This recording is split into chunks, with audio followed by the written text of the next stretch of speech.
Itu buku apa, Pak? Buku ensiklopedia tematis filsafat Islam. Kebetulan ini buku yang keduanya. Buku yang pertama aliran-aliran filsafat Islam awal yang klasik tradisional. Apa aja sih dalamnya? Kalau dalamnya biasanya kalau buku ensiklopedia tematis filsafat Islam kayak gini yang diklaim sama Seth Nasr sama Oliver Leaman itu, dia nggak cuman bahas sejarah kayak buku-buku filsafat pada umumnya. Filsafat Islam pada umumnya kan yang ditulis sama dosen-dosen filsafat di Indonesia cuma sekedar sejarah pemikiran, jadi belajar filsafatnya nggak kepake ke kehidupan kayak gitu. Kalau ini dia sama pemikiran-pemikirannya diisi dan kritik-kritiknya kayak gitu. Yang terkenal tuh, yang populer tuh Ibnu Sina kan populer. Ya, Ibnu Sina populer melampau ke barat namanya, nggak cuma di Timur Tengah aja gitu. Walaupun dia kan lahir di Persia gitu, di tanah Iran gitu. Kenapa sih dia bisa sepopuler itu? Pemikirannya apa sih yang menarik ya Iya. dari Ibnu Sina? Kalau yang populer filsafat jiwanya, itu dia yang populer itu. Filsafat jiwanya. Kayak gimana tuh? Jadi dia memandang manusia ini kan nggak cuman terbangun dari satu unsur aja, yaitu jasad kayak gitu. Dia memandang manusia itu dari dua unsur, yaitu jiwa dan jasad. Itu jiwa dan jasad saling berhubungan. Tapi yang mana yang substansial? Yang substansial itu jiwanya. Kalau manusia nggak ada jiwanya, dia akan mati kayak gitu. Dia nggak bakal tumbuh jadi apapun. Nah, yang menarik dari Ibnu Sina, dia membagi jiwa itu ke dalam 3 bagian. Dia menyebut, dia bilang kalau jiwa itu ada 3. Pertama jiwa nabati.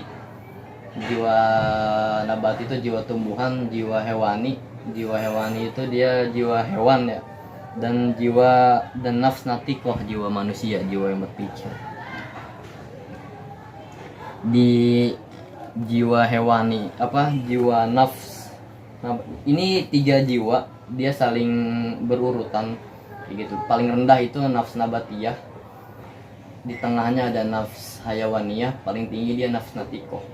Dari yang bawah atau Ibnu Sina tuh biasanya ngerucutin ke bawah kayak gitu. Yang atas akan mempengaruhi yang bawah. Jadi nafs nabatiyah akan ada di dalam nafs hayawaniyah. Nafs hayawani akan ada di dalam nafs natiko, dan nafs natiko itu ada semua jiwanya. Di nafs nabatiyah itu ada 3 daya. Pertama daya makan gitu kan. Tumbuhan itu kan nggak mungkin nggak makan, dia kan menyerap air gitu. Itu kan disebut dengan makan menurut Ibnu Sina kayak gitu.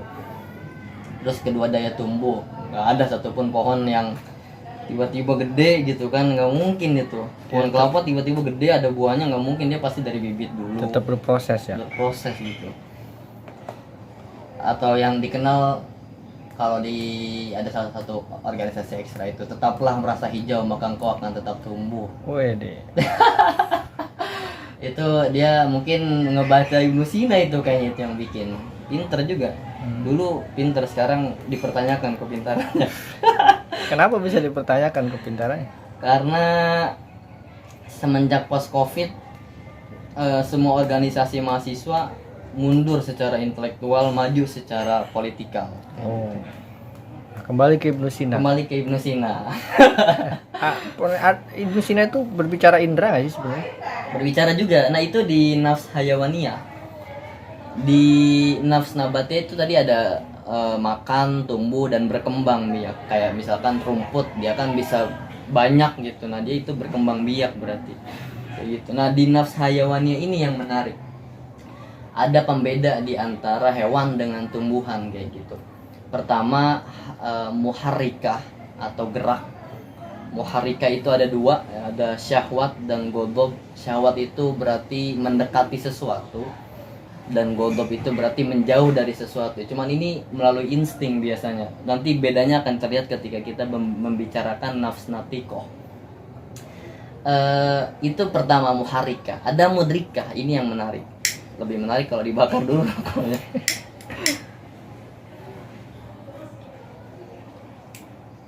Di nafs natikoh itu di nafs hayawannya itu yang pertama muharrikah, yang kedua ada mudrikah. Mudrikah itu nanti kebagi 2. ada yang zohir, ada yang batin. Yang zohir ini yang ngomongin indra nih. Kalau dalam buku Ahwalun Nafs itu Ibnu Sina lebih jelas lagi bilangnya. Jadi kalau indra zohir ada 5.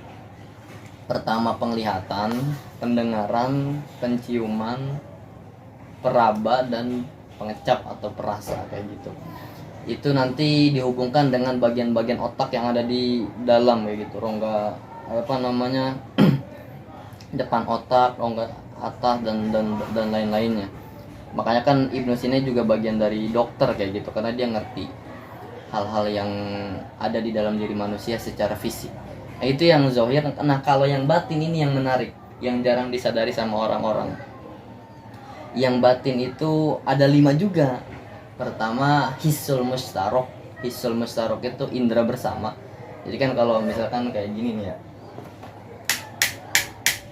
minimal banget kita akan menangkapnya melalui 2 indera. Pertama penglihatan, kita melihat koreknya.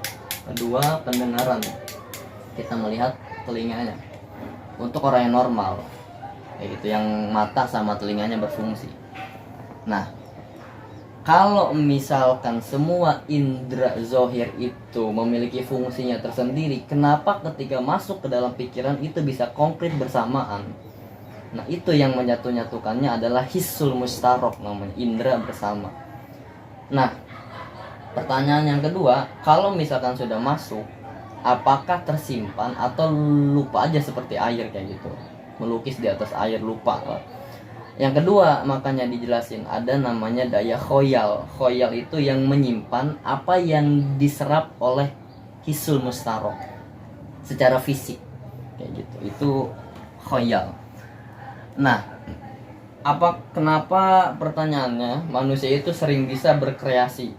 Apakah itu diolah melalui pikiran atau itu indera juga? Nah, menurut Ibnu Sina ini diolah oleh indera juga, namanya mutakhoyilah. Kita kenal konsep Pegasus, misalkan kuda terbang, itu kan penyatuan antara 2 konsep ya, konsep kuda dan konsep burung gitu, terbang. Nah, itu menjadi Pegasus, disatukan konsep-konsep itu yang menyatukan konsep-konsep yang ditangkap oleh hisul mustarok dan disimpan oleh khoyal, yang menyatukannya disebut dengan mutakhoyilah. Mutakhoyilah itu daya yang menyatukan atau yang mensintesiskan apa yang ditangkap oleh 2 indera sebelumnya. Nah, tadi kan kita melihat bahwa ini kan secara fisik aja. Tapi kita juga sering ngelihat kalau misalkan hewan itu seekor domba misalkan. Seekor domba itu sering ketakutan ketika melihat serigala. Nah, pertanyaannya, apakah dia menangkap serigalanya saja atau dia menangkap maksud dari serigala? Dia menangkap dua-duanya. Yang menangkap bentuk serigalanya itu hisul mustarok dan yang menyimpannya itu khoyal. Tapi yang menangkap makna dari sigit serigala itu akan menerkam atau memakan si dombanya adalah waham disebutnya. Ini daya yang keempat, wahmiyah. Dia menangkap makna dari sesuatu. Makanya kita sering kaget kalau ada orang yang kayak atau bukan ada orang, kita mau nyebrang tiba-tiba ada klakson, kita bisa loncat kaget karena kita nangkep maksudnya, dia mau nabrak kita. Nah, itu yang nangkep maksudnya atau makna-maknanya itu disebut dengan waham. Itu yang keempat. Nah, apakah waham ini juga memiliki daya yang menyimpannya? Ya, ini kelanjutannya. Daya yang kelima disebut dengan kuwatul hafizah atau daya memori kayak gitu. Ini yang menyimpan daya-daya maknanya atau yang disimpan, apa yang ditangkap oleh waham disimpan oleh kuwatul hafizah. Jadi itu daya nafs hayawaniyah, jiwa hewani. Semua hewan memiliki daya seperti itu. Nah, daya hewani itu dilengkapi dengan daya nabatiyah. Jadi yang tadi daya nabatiyah ada di dalam hewan. Nah, sekarang puncaknya yang terakhir adalah nafs natikoh. Nafs natikoh itu dia memiliki 2 daya juga yang hampir sama dengan hayawan, cuman dibedakan dia bisa berpikir, makanya disebut dengan natikoh. Yang pertama adalah alimah, kuwatul alimah, mengetahui. Yang kedua kuwatul amilah, melaksanakan. Yang kuwatul amilah ini kebagi dua juga, yaitu syahwah dan godok seperti tadi. Cuman tindakan-tindakan yang dihasilkan itu hasil dari berpikir. Beda dengan hewan. Hewan kan nggak hasil berpikir tapi dari insting aja. Makanya kita sering lihat hewan tiba-tiba bersetubuh di depan orang kayak gitu. Ya kalau ada manusia itu ya cangkangnya aja manusia, tapi jiwanya jiwa hayawan itu sebetulnya. Kalau manusia nggak begitu, dia tingkah lakunya hasil dari berpikir. Makanya dari sini kalau kata Ibnu Sina, dengan mengikuti pola pikir Aristoteles, dia yang melahirkan akhlak manusia kayak gitu. Gimana caranya manusia ini mengontrol daya amilah tadi. Ini yang amilah. Yang alimah itu kebagi menjadi 4. Yang alimah pertama al-aql al-hayulani, ini akal pertama. Akal al-hayulani itu akal yang bersifat potensial. Setiap manusia itu punya akal hayulani. Jadi dia belum punya sesuatu, belum bisa berpikir, tapi dia cuma sifatnya potensial, nerima apapun itu. Bayi itu potensial akalnya, jadi dia kebentuk apapun. Orang udah besar pasti dia terbentuk dari kecil karena dia punya akal al-hayulani tadi, akal potensial.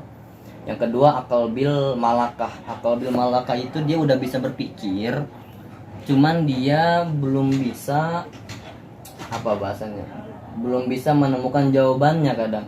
Jadi udah bisa mikir cuman belum bisa menemukan jawaban yang pasti. Nah yang selanjutnya al-aql bil fi'li, akal bil fa'al, itu dia berpikir dan bisa menemukan jawabannya kayak gitu.